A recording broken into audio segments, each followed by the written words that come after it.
To benefit from navigation features on the 10.25-inch display, you can either use the built-in GPS system or the BRP GO app.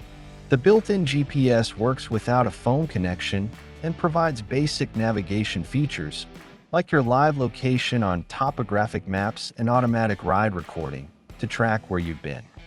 To use it, you'll first need to download a map region to save topographic and trail data on your display. Go to Preferences, then Wi-Fi, and connect to a Wi-Fi network or phone hotspot. Then go to the Maps section. From there, you can download map region via Wi-Fi, then select the region that you wish to download. Once it's completed, the built-in GPS system will be ready to use. If you're looking for a richer navigation experience with additional features, simply download the free BRP GO app on your phone, available on the Apple App Store and Google Play, and connect it to your vehicle via good quality USB cable.